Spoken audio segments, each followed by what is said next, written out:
What's up, guys, and welcome back to the 80s Metalhead Show. Today we have got a very special guest, the bassist of Skid Row, Rachel Bolan. In this interview, we talk about Rachel's upcoming debut solo album, the latest singles he's released, the meaning behind some of the songs and lyrics, working with different artists on the album, and how he handles pressure and negativity in the music world. We also talk about Rachel's life and what's coming up next for him. Guys, make sure to go check out Rachel's new album. All the links will be down below, and go pre-order it now.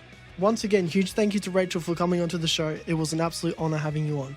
And if you enjoyed the interview, guys, don't forget to like, follow, subscribe, and let me know who you want to see next time. Hope you guys enjoyed this interview as much as I did.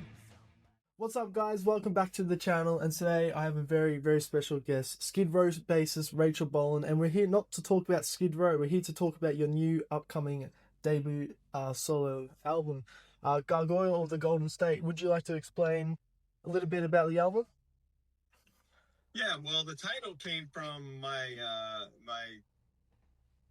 affinity for gargoyles. I love gargoyles, and there's a lot of mystery behind them, and a lot of people don't know or don't realize that they each serve a purpose. So I always found them really fascinating, and a lot of people, tell me you're kind of like a gargoyle. No one knows what you're thinking or your next move. So I was going to call the record Gargoyle.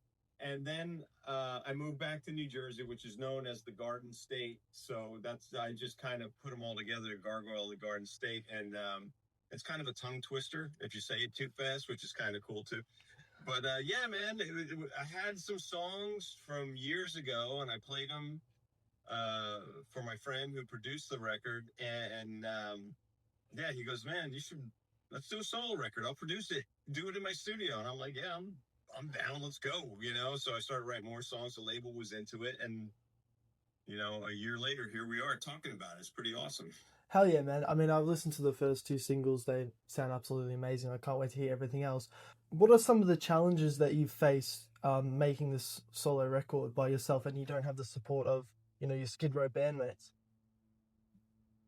Well, it was strange at first because of that, especially being in the studio once. I mean, all the guys did something, like Rob Hammersmith played drums on the whole thing.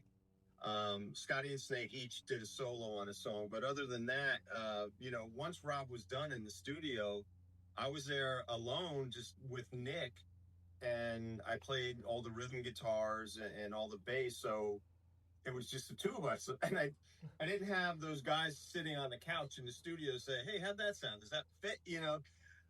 So my sounding board wasn't, the guys weren't there as my sounding board. So I had to get used to that really quickly. But being with Nick, the just the mental connection, and we had kind of the same vision for the record. But that was the biggest challenge, is not having the guys around as a sounding board. But I'm glad they all are on it, and they were part of it in some shape or form. And also, it's kind of the same topic, but what are some personal hard truths that you learnt about yourself or the album while making it? I learned to trust myself, and when I say that, I mean with my performance, because I was doing so many things on the record. I kept thinking, like, oh man, is that part suffering? Is that part up to snuff with all the rest of it parts? And Nick was, because I trust him with my songs, and I trust his opinion fully, and so through that, I started trusting myself and trusting my performance with things. It's not like I doubted myself, but, when we're doing, I did the bass, and now I got like 3 guitars to do. And I'm like, okay, was this guitar track as good as the other track? Especially when we got a few songs into the record, I'm like, I can't be objective. I felt like I couldn't be objective. And then through him, I was like, oh yeah, okay, I'm cool. I could be objective. I still know the vision of the song and what I got going on. So, and actually, speaking of all that, I've actually been watching some of your previous interviews, and you've been sneakily saying that you want to do more in the future. And I saw a topic on one of the interviews that you couldn't get some of the artists that you wanted on this record. They couldn't play because they were on tour. Could you tell us maybe some of those artists and who we could see on a maybe future record? Well, I don't want to blow the surprise now, do I? Yeah, I'm gonna keep that a secret. But yeah, I got a few buds that I asked, and they were getting ready to leave, and in like a week, but they were in heavy rehearsals, and so. But yeah, next time I'm hoping that they could be around to participate. Is there anyone that you wish you could have had featured on this record?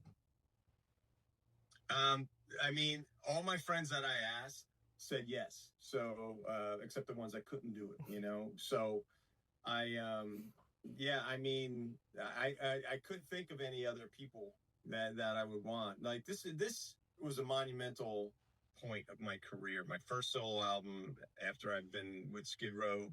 We started the band almost 40 years. Well, 40 years ago, we started the band, and to do it, I just, how do you make it better? You bring all your friends in to share in it and be part of it, and big party. You know what I mean? So that's what I did, and I was lucky enough where they all said yes. I have cool fucking friends. Yeah, you have a lot of fucking friends. I mean, Nuno Betancourt, Corey Taylor. I mean, how did this all come about? How did you know that these guys are going to play these songs? How did you make that decision? It was kind of in the moment when I was demoing, and then when the whole idea happened, and like I did my record deal and all that. I'm like, okay, this is my plan. I want to bring guys in, but that is what I said. But I was like, okay, who am I going to bring in? And I knew it was going to be my friends. I'm like, okay, who's going to be on what? I didn't write songs around their voice or around their guitar playing or anything like that. I just heard it, and I was like, who would sound good on this song and this song, or play guitar on this song? So that it was very organic, and it just happened as it happened. And it's so funny because all these guys, like, it came out exactly how I envisioned it would, and their performance was just so top notch and beyond that it made the songs better. Would you like to collaborate with these guys again? The people I just mentioned before? 100%, yeah. Oh yeah, absolutely. It would be so much fun. It would be so much fun to do more things with it, even if it's not for a solo record. Maybe write or just jam or whatever. It'd be a lot of fun. So what did you do creatively different to, your normal Skid Row album that you guys make? Well, I wrote most of the songs myself, with the exception of the cover and two of the songs. But the two co-writes are with friends, my friend Erica and my friend Paul, and everything kind of revolved around all my friendships. The backup vocals were my friend Ryan Cook and Paul Taylor and Matt Farley, a friend from Nashville, and so writing for it, the stuff that I wrote on my own was really different because it was just my point of view and my mindset, or when Snake and I collaborated, or Scotty and I collaborate, it's from two mindsets. And then on top of that, you put in both of our influences, musical influence, that through songwriting, that's what creates a Skid Row song. This was just me and my crazy mindset and my influences and my style of playing. And that was the biggest difference from one to the other. One of the songs on the record are the first single, At War With Myself. That's a pretty heavy title. What's the story behind that title and song? Well, all of us have experienced the highest of highs and the lowest of lows and that middle ground. But sometimes life is moving so fast and things are happening so fast that it gets hard to decipher which is the high ground, which is the low ground, where is the middle ground. And I think we've all gone through that. And I think a few of my friends were going through that at the same time I was when I wrote that song. That's probably one of the oldest songs on the record. And so I just started putting pen to paper and writing those lyrics, and I had some music that they fit to. And yeah, I played it. I got in a room and jammed it with a couple friends. This is like years ago when I still lived in Atlanta, and it turned out to be a cool song. And as time went on, it just sat in my pile of songs that I was just had to the side because they weren't right for Skid Row. And I went back to that one, and that one seemed to really light everybody up. So I put it on the record. Hell yeah, man. I mean, I actually went through the comments last night and there's a lot of positive reaction. But I want to know what you want the fans and people listening to you and your new debut record, what you want them walking away thinking and feeling like. What's the message? I want them to feel like energized, and the beauty of songwriting, dude, is I can write whatever I want to write. And lyrically, I know what it means to me and my interpretation of what I write, but it could mean something completely different to you and something completely different to every person that hears the record. So I want them to walk away just feeling energized and like, okay, I want to hear that again. I want to see this live. I want to have fun with my friends to one of these songs, you know what I mean? And have that be like maybe a photograph in time, because every song seems to be a photograph in time for someone, and that would be cool if that happened. I'm really proud of how the record came out. I was reassured how great my friends are. Not that I needed it, and I want people to walk away with that same feeling, because this whole process of making the record and listening to the record and seeing the comments online, it's mind blowing. It's been so satisfying, and just the gratitude that I have for everyone that is saying nice things about it. It's unsurmountable. And we just mentioned way before that you want to do more solo records in the future. What is the legacy you want to leave behind in 20, 30 years time? What do you want people to remember you for?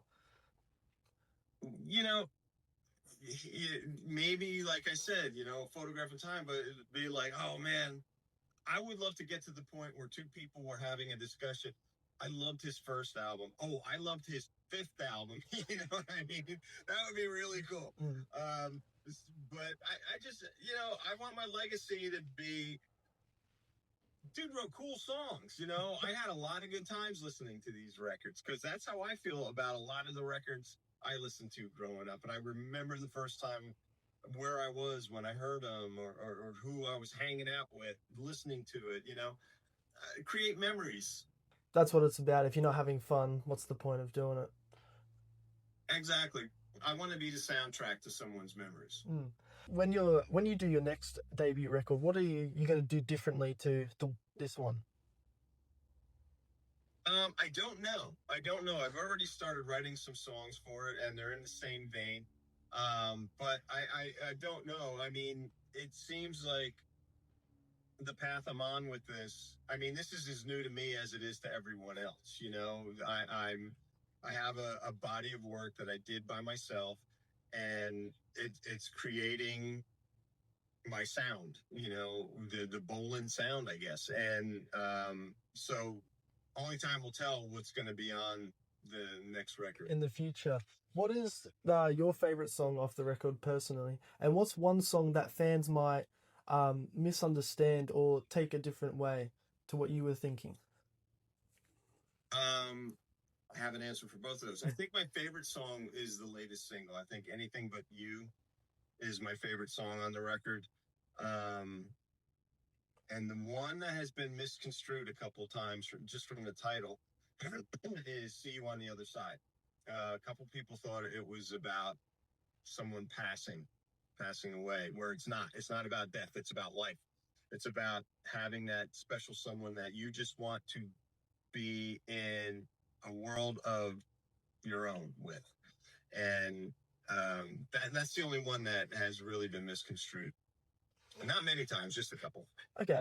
And when doing this record, because like I've been saying this whole time, it's your first time, you're the head honcho. What's some of the pressures that comes with it, and how do you turn that pressure into, like energy? Just exactly that. I thrive on pressure. I like a little bit of pressure, because I think with pressure, with anyone, when you put pressure on yourself, it makes you excel at things, and it makes you appreciate and perform better. So to have a little bit of pressure of, okay, it's my name on the door. If it, is a success, great. If it fails miserably, it's still me, and it's totally on me. And I like that kind of pressure. I don't mind it whatsoever. I think it strengthens my playing, it strengthens my songwriting, and just my overall frame of mind. Mm. And as this average, like your average Skid Row listener, what should we expect from you in the future with all these new debut records? Should we expect maybe some live shows, some tours across different countries?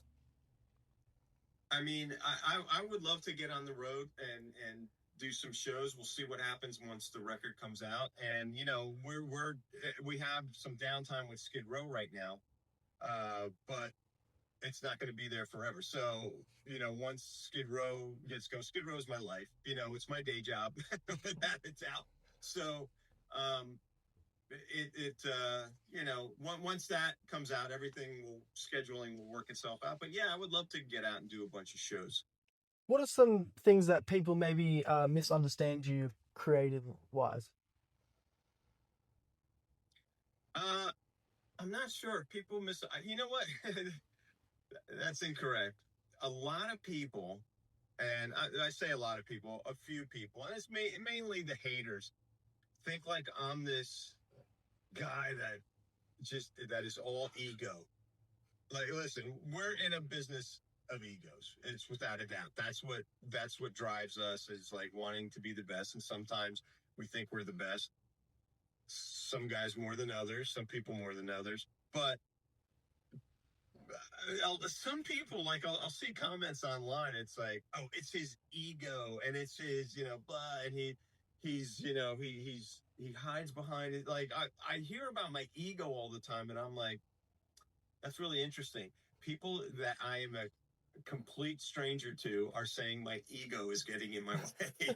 And I'm you, like, okay, yeah, there's a lot of haters. this is really funny. How do you deal with, you know, haters? I guess that's a pretty big thing because in anything you do, you're always going to get hate online personally. How do you deal with that? Yeah, it's easy to do that. The anonymity of just firing off on a message board. That's really easy. And some people are I kind of vision haters miserable in their own lives, because that's why they have to spew hatred. Because people that are happy in their life don't do that. They're supportive, they're empathetic. That haters aren't like that. But the funniest thing is, I think about haters, and I've talked to other friends and bands that go through the same thing. It's almost like we read the comments for sport, because it's funny to us. Like, we laugh at a lot of the stuff. And I always think of these people just miserable when they get up. So the first thing they do is go on message boards and spew all their shit. And, on their lunch break, they're on their phones spewing their shit to their coworkers or their friends. They're spewing their shit. They get home, they spew their shit. They go to bed miserable and they wake up miserable the next day. Me, I go to bed in Skid Row and I wake up and I'm in motherfucking Skid Row. So I could give a shit about the haters, or couldn't give a shit about the haters. It's kind of funny, and in a weird way, it's kind of healthy. You know what I mean? Because you see other people start ganging up on him, and I'm like, oh man, dude, I would have held that thought in if I were you. Because Skid Row fans sometimes, they get hardcore, and I'm like, ooh, he shouldn't have said that. So Yeah, think before you act. It's pretty much what it is. exactly. And like you Exactly. said, It's really easy to be nice. It really is really fucking easy to be nice. well, speaking of, let's not talk about the negatives. Let's get into the positives. When you were showing some of your close friends, family, some of these songs, what was the general reaction, or what's some of the words they said? Well, my wife heard them mainly before everyone because I was in the studio in our house, and she came in and listened to the stuff, and her words, her being from Philadelphia, that's fucking awesome. So and then I played it for a couple friends. When I lived in Tennessee, I played a bunch of them for my friend Ryan and Paul and Nick heard them, and that's what kind of led to the whole solo record. So everyone really supportive, really liked the tunes, and some of the best texts I got is, I heard that song once at your house and I can't stop singing it. So I'm like, okay, I'm on to something. This is cool, but to have the support of the people around you that you love, it's a big thing, man. It's a really big thing. It gives you a lot of motivation. Well, hopefully you get on the road with these songs, because I hear, when the fans sing back at you, it's the best feeling. Is that true? Yeah, yeah. Speaking from experience, it's pretty amazing. I've been doing this a long time, for the better part of 40 years, and when I hear fans singing our stuff, and we could stop playing. I always think, I was like, if we stop playing right now, they would sing the rest of the song. It's one of the best feelings in the world, being a musician, and especially being a songwriter, knowing that something you created is resonating with people, and hitting them and pulling their heartstrings, and just being a memory for them. Hmm. And like you said, you've been doing this for 40 years now, plus 40 years plus. What keeps you going? I mean, that's a long time. You've got to have some downtime. So what do you do besides the music that you can think, reflect, and go again? Man, I write so much. I write a lot, but you know, I, going to see bands, But I used to race cars a lot. I haven't done that in a while, but that's when I lived down south. I used to race cars a lot and go karts, but my life kind of revolves around music. Whether it's listening to and going, seeing shows, or sitting down and writing, it revolves around music. That and construction. Like, I grew up a kid. My dad built houses, and I worked with him. My brother worked with him. My cousin worked with him. My friends worked with him. So I know how to do all that crap. And so, we renovated this house that we live in, and I did a good portion of it because I know how to do it. I learned from the best. I learned from my father, and I still like doing that. And it's actually very therapeutic. I get in, and it's a different form of creating. Sometimes you got to go by guidelines, obviously, if you're building a structure, but it's still another form of creating. And once it's done, you look at it, you're like, cool, I want to build something else. Hell yeah, Right man. now, actually, in between, I had a 3-hour break between the Australian set of interviews and the European set of interviews, and I went out and I'm redoing a cement wall outside. I'm fixing a cement wall. So I did that, and I got changed. I took a shower real quick, and I came and I started doing the interviews. How actually, speaking of the interviews, how has the press been? How much is there? I've been doing press for, let's see, the first single came out April 22nd, I believe.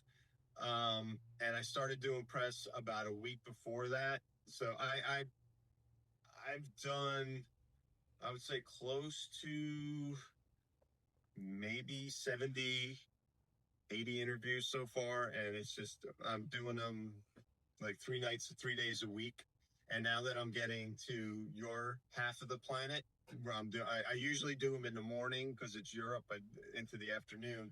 And now that I'm getting into Australian interviews, and I think there may be some Japanese interviews coming up, it's going into nighttime now. I'll have a break during the day, and then I'll just jump into nighttime. That's another big difference of doing something solo. Is like Snake and I used to split all the interviews, all the press, and now I'm doing everything, and I'm like, did I say this right?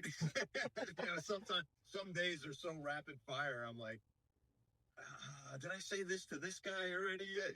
But it's fun, man, and it's part of it.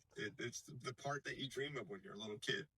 It seems like you're having a lot of fun, man. And getting to my last question, and it is just simply, why should people buy the album? I think that they're gonna love it. I think they're gonna have fun playing it. I think it's an album that's meant to come out well in the summer over here, but it's an album meant to listen to around friends. You know, whether it's during a summer partying or being inside and downing a bunch of beers and blasting it on someone's stereo. It's that kind of record, and I think I'm hoping that that's how it hits people. Well, thank you so much, man, for coming on. It's been a pleasure and an honor, and thank you for telling us about the album and the singles and songs. Where can we find those singles? Well, they're both of the singles. The videos are on YouTube. You could listen to them there. Or any streaming platform you can listen to. The album comes out on June 12th, and yeah, you could pre-order through the band Skid Row website, my Instagram, Skid Row's Instagram, and Ear Music's Instagram and website. Well, all the socials and links will be down below, so go give them a check out, guys. Thank you, Rachel, once again, man. It's been an honor.